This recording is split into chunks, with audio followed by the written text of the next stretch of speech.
Driving through New York City, you're going to encounter some funny phenomenon, and in this case, today I'll be talking to you about the lights that line up. That is, they turn green one after another, after another, after another. So that if you're driving about 25 to 30 miles per hour, all the lights ahead of you will be red, but as you approach them, they turn green. And this is awesome. This is great. You practically almost never stop, but this does come with a few inherent risks that I will talk about today. If you're not too careful about how you go about driving under these conditions, you could potentially end up in a very nasty accident, okay? There's one time I've actually witnessed an accident. Unfortunately, I don't have any footage to show you exactly what happened, but me and this trucker next to me, we were driving through Amsterdam Avenue in Manhattan, and all the lights were lining up perfectly. And so we were driving about 25, 30 miles per hour, getting, green light, green light, green light, but we were approaching the intersections at speed very close to these intersections. So we were going 20, 30 miles per hour. We were already in the pedestrian crosswalk, and then the light turns green.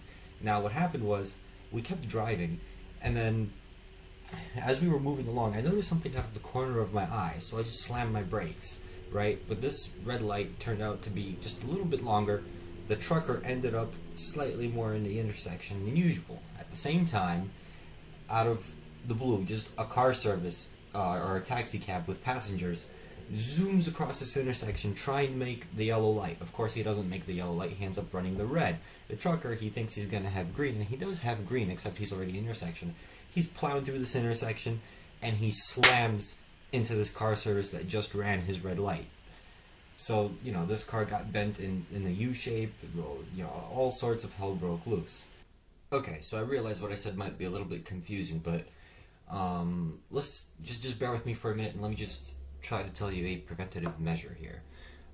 As you're driving down these roads and you see these lights lighting up one by one, that they're turning green after green after green, what I try to do sometimes is I try to maybe keep back a block or a second, so that when the light turns green, whoever on the other side of this intersection that is planning on running that light will run that red light, so that when I pass on the green a second later, he won't hit me, as opposed to coming up running the green just as it changes, because then you could potentially be hit by somebody trying to run that light.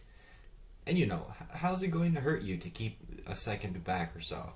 It doesn't hurt really, because you're not going to be able to go faster than the red lights anyway, so what difference does it make if you're going a block back or not? That's, you're just pacing yourself in such a way so that everything comfortably turns green. There's no rush, there's no need to rush it. You've got empty roads and green lights everywhere. 500 feet's not going to make a difference, so just chill out and make sure you drive safe and try not to get hit in these intersections. These lights are great. When they all line up, it's perfect, but remember, it can also be very dangerous.